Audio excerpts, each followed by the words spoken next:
1944, occupied France. Over Fortress Europe, standing silent sentry, was the highly developed German radar system. By June, 3 days before D-Day, enemy strength in Holland, Belgium, and France had increased to 60 divisions. German headquarters expected an invasion, but wasn't sure where. Quite accidentally, the crack 352nd Wehrmacht Division was ordered on beach maneuvers to a sector in Normandy which the Allies secretly picked as Omaha Beach. The Atlantic Wall was being reinforced. Thinking the Allies intended to strike directly across the channel at its narrowest point, the enemy kept strong forces in the area and heavily fortified the Pas-de-Calais coastline. AIRMAN brass inspecting fortifications facing England ordered heavier defenses. Ever alert and expecting to drive the invaders back into the sea, the enemy hoped his fortress was impregnable. June 5th, London. The waking metropolis didn't know General Eisenhower had given us the final decision. The invasion of France would start this night. All southern England was a military camp. For days, our troops had been boarding invasion transports. If ever there was a German bomber's paradise, it was a harbor like Portsmouth. What sitting ducks we could have been. But our air forces had cleared the way for invasion.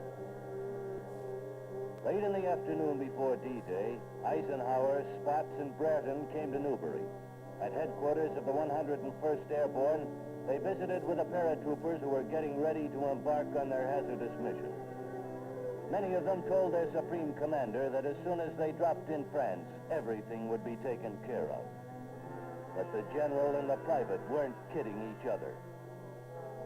As spearhead of the invasion, thousands of airborne troops were going to drop behind enemy lines. Before the first assault takeoff, in each man's ears rang Eisenhower's inspiring order of the day.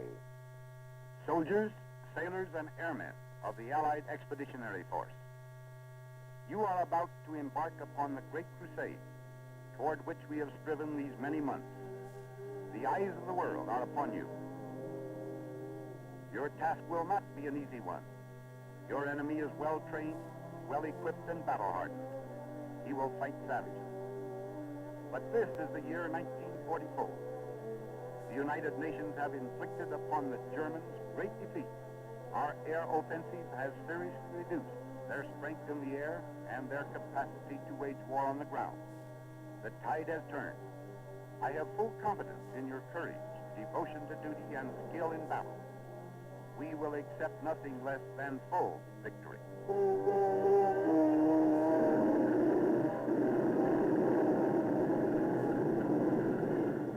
Good luck, and let us all beseech the blessing of Almighty God upon this great and noble undertaking.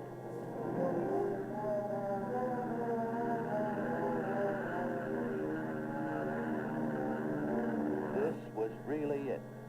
Here we were, the 9th Troop Carriers vaulting the Channel, the vanguard of the Second Front, 1 British and 2 American divisions. Our mission, to drop them behind German fortifications, to flank and secure the invasion zone. Tough young men making history, which some of them would never get a chance to read.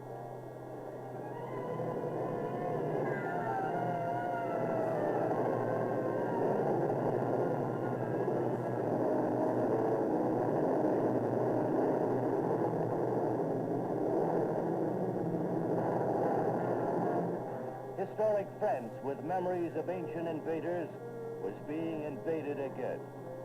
This time, airplanes had ferried hosts of Allied warriors to the Normandy battleground.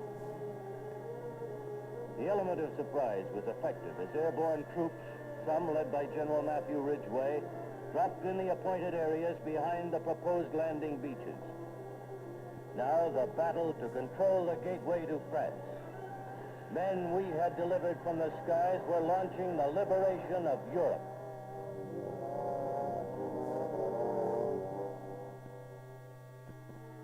All this time, hundreds of troop-laden invasion craft were leaving England. June saw the highest winds and roughest seas experienced in the English Channel for 20 years. D-Day was no picnic.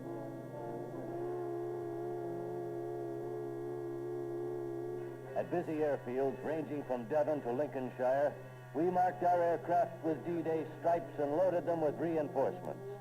Everything from motorcycles to howitzers and armies of men.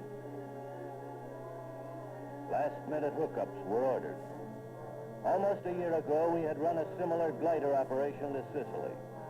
Then, as now, under the watchful eye of men like General Hoyt Vandenberg, we prepared for the big show. The plan, after a night drop, now called for reinforcements.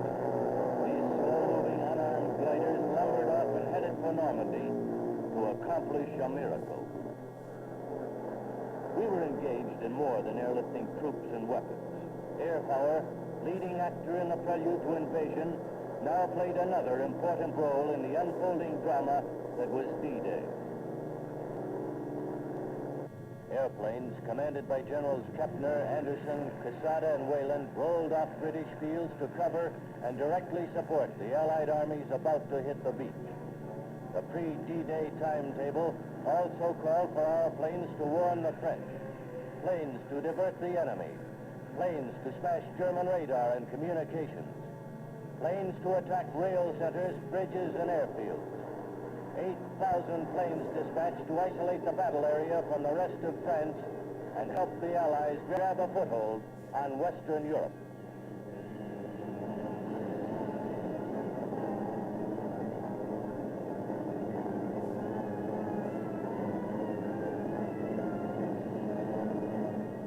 As we left England, all of us felt the high drama of armies of men joined in the historic flight across the Channel.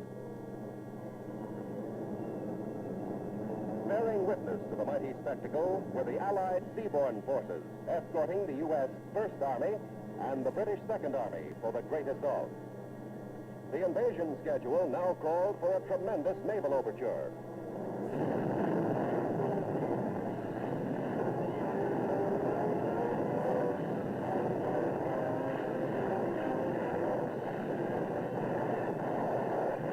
Climaxing the attack, we went in to demolish critical bridges, key roads and rail arteries leading into the battle area, as well as German radar and fortifications along the coast.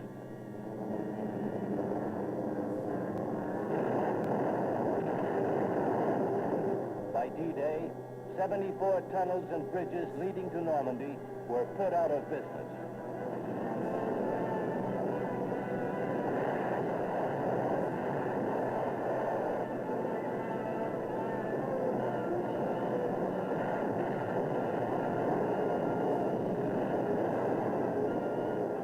No one would have given our reinforcements and wooden gliders better than an even chance of living through the next hour, much less the next day.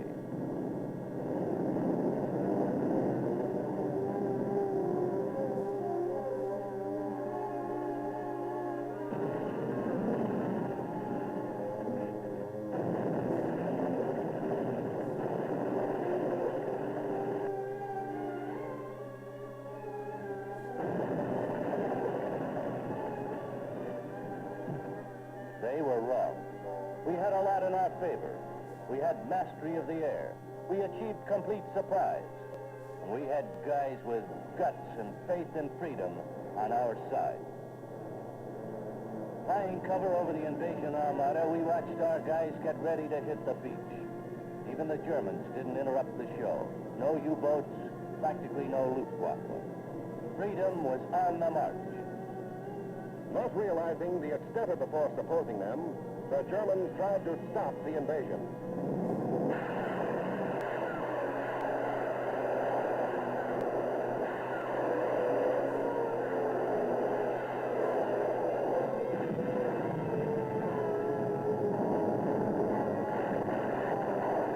General Ike had promised his assault troops, if you see any airplanes, don't worry, they'll be ours.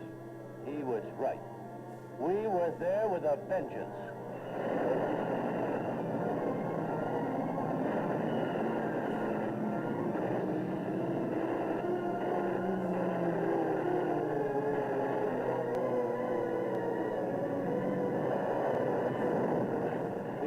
at right angles to the British assault points in the American beaches we called Omaha and Utah. Paving the way, we bombed continuously until minutes before the landing. Then, racing toward the beach, the assault force opened up.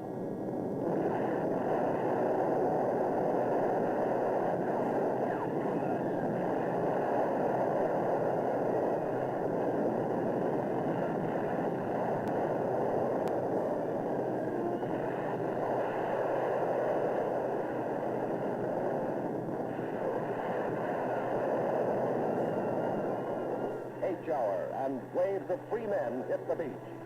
Normandy, from the Cherbourg Peninsula, eastward to the mouth of the Seine, shook with a tremendous roar of battle.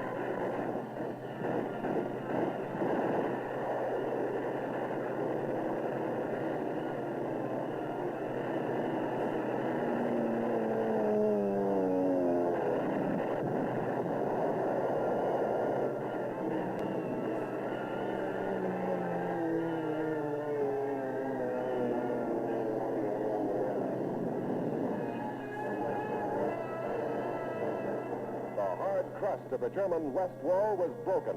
The landing stuck. Unceasingly, the Allies poured men and materiel into the flame-swept rim of France. Try as he would, the enemy could not push the Allies into the sea. Our planes hunted the German Air Force. Where were they? The crippled Luftwaffe had been pulled back to defend their fatherland. Protected by Allied air power, the road to final victory was open. That moment in history called D-Day will never die. It spelled life to those who were enslaved, a time of greatness to those who battled, a lesson to would-be aggressors. D-Day, climax of many forces, was spearheaded by the United States Air Force.